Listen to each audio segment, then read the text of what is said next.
atas sokongan yang anda berikan kepada kami di pertama tadi, terutama warga-warga Batu Pahat yang berada bersama kita di Batu Pahat Mall pada malam ini.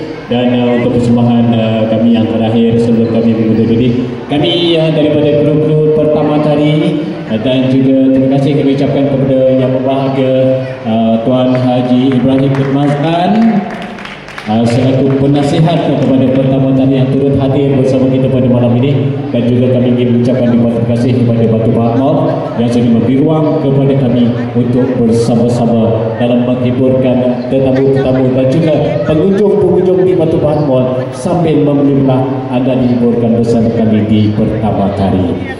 Okey, saya ingin kita jumpa lagi di lain masa dan ketika salam takzim, salam hormat dan juga salam keceriaan dari saya Nabi Ismail Shah dan juga sahabat-sahabat saya di atas pentas utama. Satu tepukan untuk mereka. Terimalah khas untuk warga negeri Johor sebelum kami mengundur diri. Samping Sauja.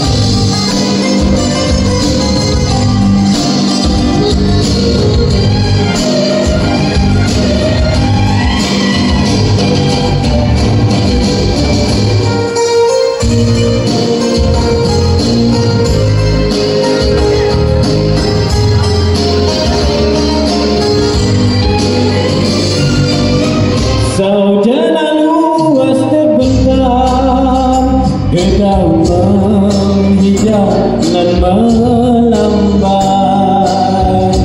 sejuknya mata yang memandang di kampung indah pandangan,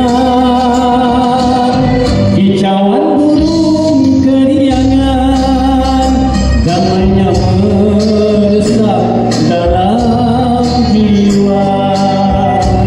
Walaupun masih di rantauan, resah rindu tetap ku rasa.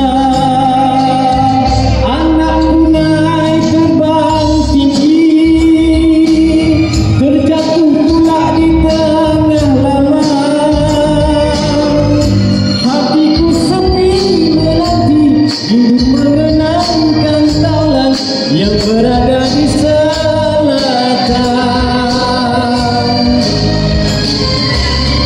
Kelopak usiaku semakin merayu, ku pendam di kalbu bila akan bertemu. Terkadang terdengar sorakan gembira dengan kawan lama yang sama usia indahnya. Keindahan kemakmuran Darul Takzim menjadi